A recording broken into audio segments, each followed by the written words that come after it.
Finally motor ঠিক হয়েছে, submersible motor. এখন এই যে আমাদের এলাকার ইলেকট্রিশিয়ান শামীম ইনস্টল করতেছে। লাগাও, নিচে দাও, নামা দাও, দেখা যাক কি হয়। আসলে আজকে সারাদিন এই মোটর ছিল না বলে আজকে উপলব্ধি করতে পারছি যে পানি না থাকার কি কষ্ট। টাঙ্কিতে যা পানি ছিল দুপুর পর্যন্ত চলছে, তারপরে শেষ।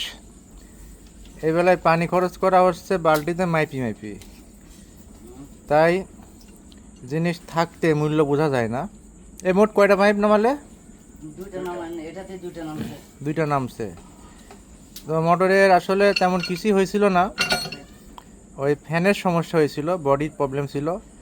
কয়েল ঠিকই আছে, মেরামত করা হয়েছে আজকে ঈশ্বরদী থেকে, ঠিক করে আনা হয়েছে নাজমুলের দোকান থেকে। অলরেডি সেটা ভিডিওতে দেখছেন। হ্যাঁ, এখন আমরা একটার পর একটা পাইপ জয়েন্ট দিয়ে দিয়ে নামানো হচ্ছে। খুব যত্ন সহকারে কাজ করতেছে।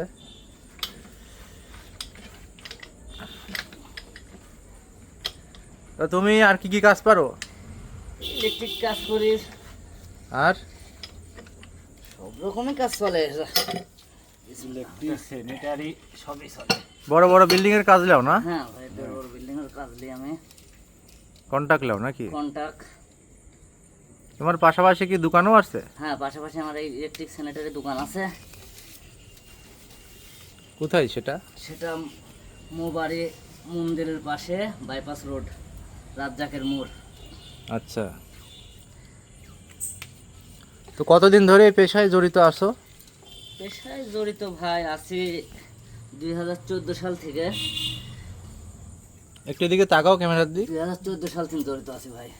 আচ্ছা, খুব ভালো। তার নাম শামীম, সে তার পরিচয় জানলেন।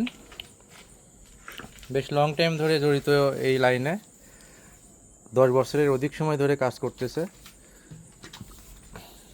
তুমি ঢাকাতেও কাজ করো না? হ্যাঁ, ঢাকাতে ছিলাম ভাই। ঢাকাতে ছিলাম এক বিল্ডিংয়ে 3 বছর, আর একটাতে 6 মাস কাজ করে আসলাম। আচ্ছা, বসুন্ধরা কুড়াল বিশ্ব রোডে। আচ্ছা।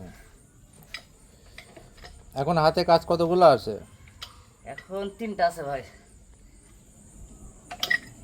খুব ভালো। 3টা আছে।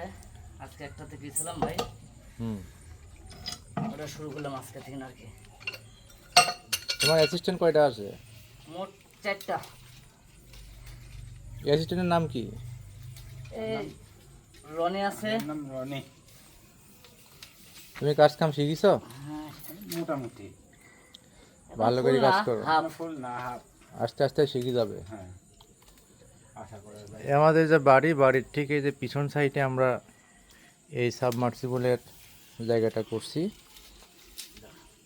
জায়গাটা খুব শীঘ্রই বালি ফেলে ফিলিং করা হবে। যাক বন্ধুরা, এই ভিডিওটি ভালো লাগলে লাইক কমেন্ট শেয়ার করবেন এবং অন্যের মধ্যে ছড়িয়ে দিবেন যাতে সবাই দেখতে পারে। সবাই ভালো থাকবেন, সুস্থ থাকবেন। খুদা হাফেজ।